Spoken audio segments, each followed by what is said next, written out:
कानपुर के चमनगंज इलाके में एक बिल्डिंग में लगी भीषण आग। बिल्डिंग में फंसे 5 लोगों की मौत।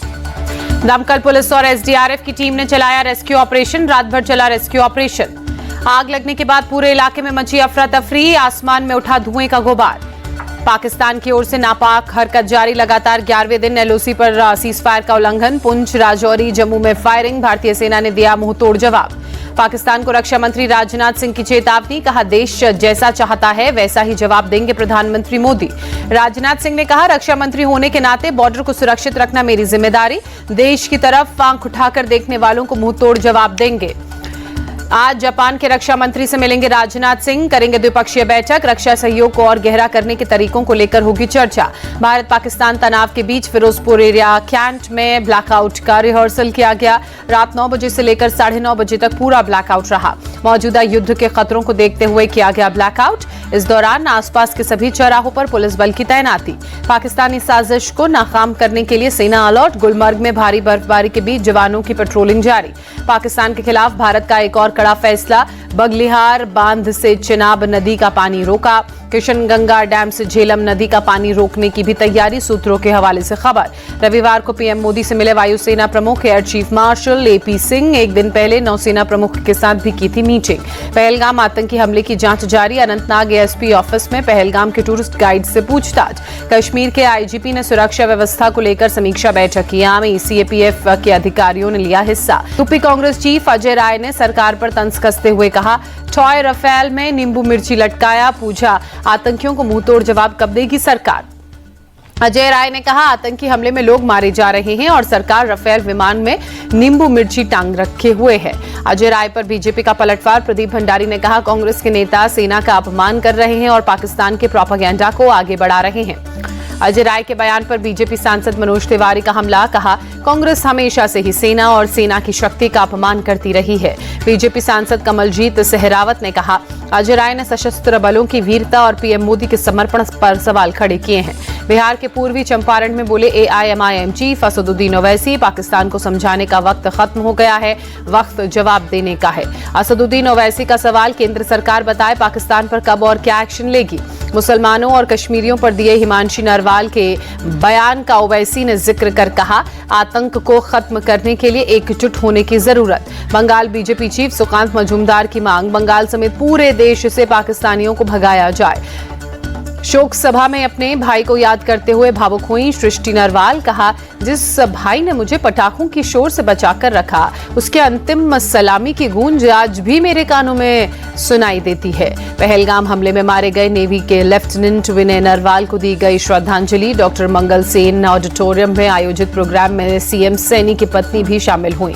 सृष्टि नरवाल ने कहा, बचपन में देशभक्ति की फिल्में देखकर हम बड़े हुए।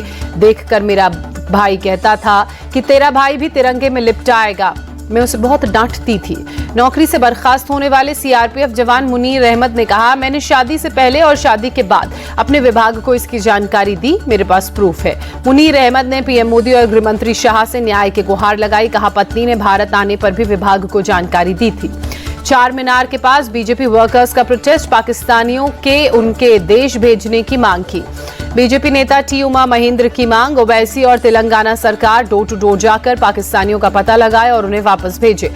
असम के सीएम हिमंता बिस्वा शर्मा ने कहा, कांग्रेस नेता गौरव गोगोई मेरे लिए एक अपराधी है, उन्हें पाकिस्तान से कनेक्शन पर जवाब देना चाहिए। अमृतसर पुलिस ने 2 लोगों को जासूसी के आरोप में गिरफ्तार किया। सेना से जुड़ी संवेदनशील जानकारी और तस्वीरें लीक कर रहे थे। शुरुआती जांच के मुताबिक आरोपी पाकिस्तानी खुफिया एजेंसी के संपर्क में थे। ऑफिशियल सीक्रेट एक्ट में केस दर्ज कर आगे की जांच में पुलिस जुटी। गुजरात के गृह मंत्री हर्ष सांघवी का बयान, पकड़े गए ज्यादातर बांग्लादेशियों के पास बंगाल सरकार के कागज मिले हैं। आज 2 दिन के मुर्शिदाबाद दौरे पर सीएम ममता बनर्जी जाएंगी। हिंसा के बाद का उनका ये पहला दौरा।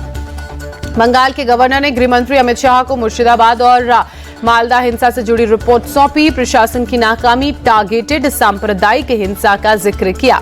गवर्नर की रिपोर्ट में कट्टरपंथ और उग्रवाद को गंभीर खतरा, केंद्रीय बलों की तैनाती, जांच आयोग की स्थापना और जरूरत पर अनुच्छेद 356 जैसे संवैधानिक विकल्पों पर विचार करने को कहा। पश्चिम बंगाल के नेता प्रतिपक्ष शुभेंदु अधिकारी ने गवर्नर की रिपोर्ट का स्वागत किया। कहा, बंगाल के लोग नतीजे चाहते हैं, ठोस कार्रवाई की मांग की। केंद्रीय मंत्री सुकांता मजूमदार ने कहा, पश्चिम बंगाल में संविधान से खिलवाड़ किया गया, इसलिए कोई तोड़ निकालना जरूरी। बिहार चुनाव के लिए पटना में महागठबंधन की बैठक, तीसरी मीटिंग में चुनावी रणनीतियों पर चर्चा।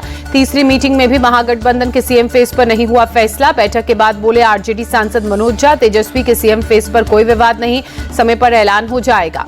महागठबंधन की बैठक में फैसला, 20 मई को मजदूरों के हक के लिए पूरे देश भर में इंडिया अलायंस करेगा प्रदर्शन।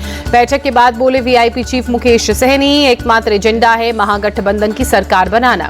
आरजेडी नेता उर्मिला ठाकुर ने कहा, नीतीश कुमार ने सीएम की कुर्सी को हाईजैक कर लिया है, बिहार में क्राइम और भ्रष्टाचार बढ़ गया है। केंद्रीय मंत्री बीएल वर्मा ने कहा, महागठबंधन कितनी भी बैठक कर ले, बिहार में एनडीए सरकार ही बनेगी। जेडीयू सांसद झा का आरजेडी से सवाल, जब सत्ता में थे तो कास्ट सेंसस क्यों नहीं करवाया। सपा चीफ अखिलेश यादव का बयान, पीडीए की एकता के डर से बीजेपी कास्ट सेंसस करवा रही है। अखिलेश यादव ने बीजेपी पर चुनाव में धांधली का आरोप लगाया, कहा इस बार विधानसभा चुनाव में बीजेपी की 420 नहीं चलेगी। बंगाल कांग्रेस नेता अधीर रंजन चौधरी ने कहा, राहुल गांधी की वजह से मोदी सरकार झुकी, अब बताएं कास्ट सेंसस कब तक होगा। सीपीआई लीडर एनी राजा की दो कास्ट सेंसस किसी एक पार्टी की मांग नहीं, इसलिए कोई नहीं कह सकता कि उसकी जीत हुई है। बीजेपी सांसद मनोज तिवारी ने राहुल गांधी पर निशाना साधा, कहा जिनकी आस्था सनातन में नहीं, वो भगवान राम को पौराणिक व्यक्ति ही बताएंगे। आज सुप्रीम कोर्ट में वक्फ कानून के खिलाफ दायर याचिकाओं पर होगी सुनवाई। नए कानून की संवैधानिकता पर उठाए गए हैं सवाल। All India Muslim personal law board के सेव वक्फ सेव संविधान नाम से देशव्यापी कैंपेन की शुरुआत। वक्फ लॉ में संशोधन को सेक्युलरिज्म पर सीधा हमला बताया।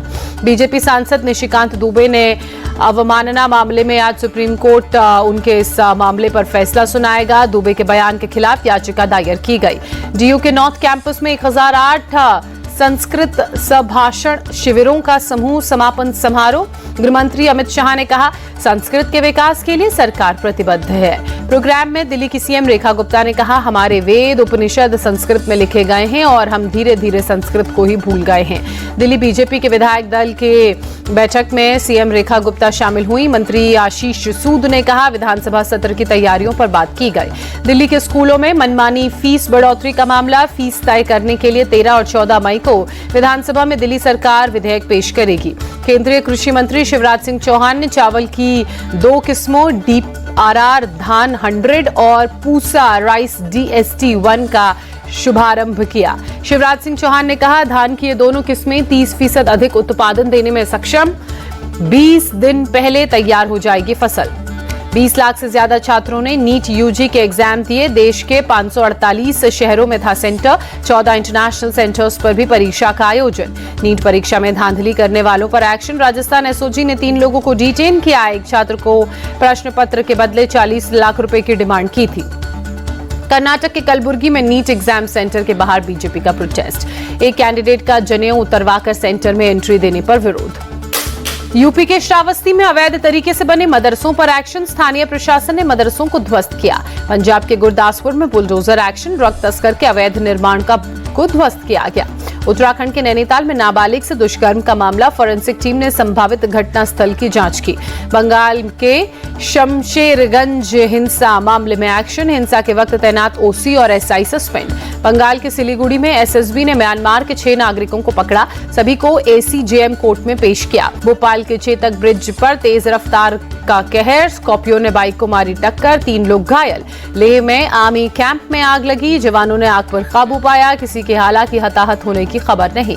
महाराष्ट्र के रायगढ़ में बस पलटाने से कई लोगों के घायल होने की आशंका। मौके पर चलाया गया राहत बचाव का काम। घायलों को इलाज के लिए अस्पताल में भर्ती कराया गया। पुलिस मामले की जांच में जुटी। गुजरात के मोरबी में कागज के गोदाम में भीषण आग। बड़े पैमाने पर नुकसान की आशंका। देखते ही देखते आग पूरे गोदाम में फैली। गोदाम को अपनी चपेट में लिया। हादसे में किसी तरह की जनहानि की खबर नहीं। दमकल की गाड़ियों ने कड़ी मशक्कत के बाद आग पर काबू पाया। आग लगने के कारणों की जांच जारी। जम्मू कश्मीर के राजौरी में शादी समारोह के दौरान हादसा। दीवार गिरने से 22 लोग घायल, सभी अस्पताल में भर्ती। घायलों में 2 की हालत नाजुक, बाकी की हालत स्थिर। डॉक्टर्स की टीम निगरानी में जुटी। हरियाणा के करनाल में बीती रात तेज हवाओं के साथ भारी बारिश। शाम जनजीवन प्रभावित। बारिश की वजह से कई इलाकों में जलभराव। तापमान में दर्ज की गई गिरावट। शिमला में कल तेज बारिश के साथ गिरे ओले। तापमान में गिरावट। सड़क पर बिछी बर्फ की सफेद चादर, बारिश की वजह से जनजीवन प्रभावित। जम्मू कश्मीर के अनंतनाग में बदला मौसम का मिजाज, कई जगहों पर झमाझम बारिश। महाबलेश्वर के वेन्ना झील पर लेजर और ड्रोन शो का आयोजन, पर्यटन विभाग की तरफ से कार्यक्रम। आसमान में ड्रोन के जरिए बनाई गई एक से बढ़कर एक कलाकृति, शो देखने वालों का हुजूम उमड़ा। आईपीएल में सनराइजर्स हैदराबाद और दिल्ली कैपिटल्स के बीच टक्कर। आज हैदराबाद में शाम 7:30 बजे होगा मुकाबला। दिल्ली कैपिटल्स और सनराइजर्स हैदराबाद में अब तक 25 मुकाबले दोनों ने खेले। सनराइजर्स हैदराबाद ने 13 तो दिल्ली कैपिटल्स ने 12 मैच जीते। राजस्थान के रियान पराग पर भारी पड़ी कोलकाता के आंद्रे रसेल की पारी। रोमांचक मुकाबले में केकेआर ने राजस्थान रॉयल्स को 1 रन से हराया। कोलकाता ने पहले बल्लेबाजी करते हुए 206 रन बनाए। लक्ष्य का पीछा करने उतरी राजस्थान की टीम 205 पर सिमटी। पंजाब किंग्स ने लखनऊ सुपर जायंट्स को 37 रनों से हराया। पंजाब ने प्लेऑफ में दावा और मजबूत किया। पंजाब किंग्स ने 237 रन का टारगेट दिया था। लखनऊ की टीम 7 विकेट के नुकसान पर 199 रन ही बना सकी।